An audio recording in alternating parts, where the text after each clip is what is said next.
Hi guys, this is Karun Chandhok coming to you after the British Grand Prix weekend. A great weekend of on-track action, plenty of stuff going on, plenty of drama at the end of the race as well. It all sort of got fairly hectic in the last 3 or 4 laps, but you know, it's always a great weekend at the British GP. Fantastic atmosphere, the crowd are just so knowledgeable and so enthusiastic. They were completely behind Lewis, all weekend, as you can expect. Very partisan crowd, but they're also pretty fair. You know, there's lots of cheers for Sebastian, despite the fact that he's obviously Lewis's big championship rival this season. So that was always nice to see. Daniel and Max had plenty of support as well. Two great characters of the sport. So as you would imagine. So let's look at the weekend as it unfolded. I think there was a key point that Sebastian Vettel made, which is that this was a further underlying weekend, a weekend which really underlined, I should say, Mercedes' performance in qualifying.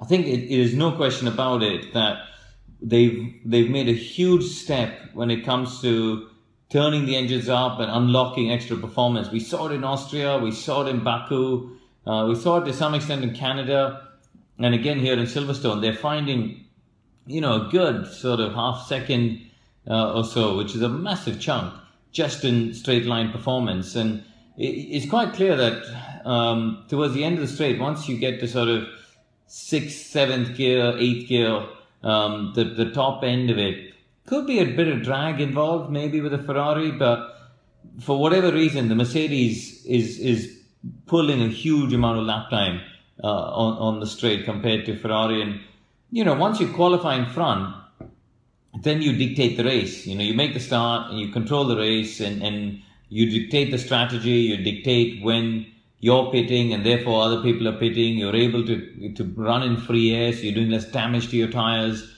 There's a lot of those elements which come into play, and I think certainly that's something Ferrari will be very concerned about. I think once, twice, okay, you could start to say circuit, track, blah, blah, blah. But once, and actually in Austria, if you look at it, Vettel was within half tenth of pole. But now that's 4 weekends in a row where the Mercedes has clearly made a big gain in terms of straight line performance, and Ferrari will be very concerned, I imagine, about that. Let's talk about Kimi Raikkonen for a second, because Lewis.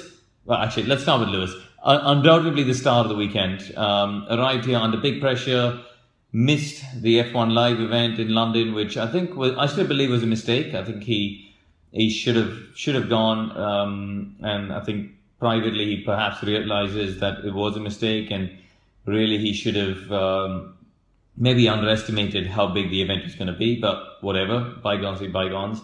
Once he came to the track, there was a cloud over it. It overshadowed all of Thursday's interviews, lots of questions about why he doesn't feel the need to engage with the public, blah, blah, blah. But once it got to the actual on-track stuff, Friday, Saturday, Sunday, he was tremendous. I think he's a bit like Nigel Mansell. The home crowd lifts him up and he gets this massive boost. And once he's on track, on a weekend where he's feeling good and the car's working well, he's unstoppable. So I think this was clearly one of those weekends. He was just immense all through the weekend. Kimi Raikkonen, I was going to say earlier, I think bit of a surprise in qualifying. The fact that he got ahead of Seb, I think surprised a lot of people. But I wasn't really surprised, because Kimi's always been good at Silverstone. This is one of those circuits, fast, flowing, a bit like Spa. It's always been a good circuit that he's gone well at. And it's actually, despite Seb winning in 2009, it's not ever been one of his sort of favorite circuits where he's always been unbeatable at. This has been a circuit which Mark Webber was often faster than him, and for whatever reason, Seb's never been particularly happy or comfortable around here. And once again, Kimi out-qualified him, and in the race, Kimi was 8 seconds up the road when all those punctures and stuff unfolded towards the end.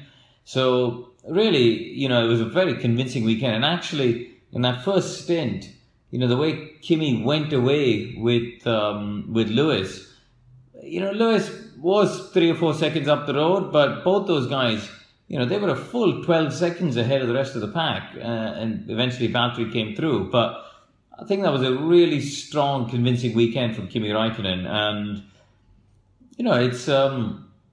it's surprising a lot of people that there's life in the old dog yet, but he did a really good job. Nice for Red Bull to finally get 2 cars to the finish. They've had so many races with potential for results, but it hasn't worked out for various reliability issues. But it's great to see that they got both cars to finish. Worryingly though, a huge gap to everybody behind. To everybody in front. The gap in qualifying was huge. The gap in terms of race pace was big compared to Ferrari and Mercedes, and that'll be a big question mark for Red Bull on a track where really, their chassis performance should have shown them in a better light, I thought, but didn't really seem that way. Budapest and Singapore will be interesting. Spa in the mid-sector in recent times have been very strong. So actually Spa has been, despite the fact that it's got a really long straight, Spa has actually been quite a reasonable track for them. So I'll be interested to see how Red Bull get on for the next 3 races. Nico Hülkenberg, let's talk about him. One of the stars of the weekend. It's funny, after qualifying on Saturday, he sort of went, yeah, great qualifying, but we've had those before and we just go backwards. But ultimately in the race, he was nearly half a minute ahead of those Force Indias, and that's a really, really strong, convincing performance from them. I think that is genuine dry race pace. That is the best performance we've seen from Renault for a long time, and a clear underlying statement that they've improved the car. They've made clear steps forward, and I'll be interested to see where they go from here. Force India got a double points finish. Williams had a really messy qualifying, ended up down in 15th and 16th, but once again on lap 1 they dragged themselves up. Massa managed to get himself into the points, but Valtteri Bottas, let's talk about him, because I've sort of gone through everyone else and forgotten the guy who finished second. Valtteri, great recovery, from that gearbox penalty. He didn't do a great job in qualifying. By his own admission, he just didn't get the laps together. Really got hammered by Lewis in terms of outright speed, but even compared to the Ferraris, he just wasn't there. And ultimately, though, in the race, he came through, showed great tenacity, great pace, pushed all the way through, and ultimately those punctures obviously benefited him at the end, but still, he had good, strong pace, and he's still loosely in touch. He's still an outside bet for this World Championship. I think Lewis has put himself firmly as a favourite, with the Mercedes package now being more competitive. But Valtteri is vaguely in touch. There's, you can't rule him out yet. A couple of DNFs here and there, and all of a sudden he brings himself into play. If Lewis or Seb have some DNFs and he gets a couple of wins, he's in contention. So, yeah, overall, a good positive end to what could have been a tough weekend for him. Those punctures were worrying, for Pirelli. They've said they still need to investigate. Obviously, Seb had a lockup, but the fact that, Max Hülkenberg as well, stopped soon after the line, and his tyres, I saw it in Park Fermé, they didn't look very good. Both Ferraris, I think there's some big questions that need to be answered, because having that number of punctures isn't good. It's not from a safety standpoint and stuff. So I'm sure they'll be investigating it and trying to understand and make it better. But on to Budapest, and that is a Lewis Hamilton track. There are a few tracks around the world where he is just supreme. I think Singapore is one of them, Abu Dhabi is one of them, and he's very, very good around Budapest. Silverstone obviously as well. So I'd be interested to see whether if Ferrari can strike back at Budapest, that'll set everybody up for the rest of the World Championship. So I think Budapest is a really, really important race for Vettel and Ferrari to get themselves back into this World Championship battle. Let's see how it unfolds.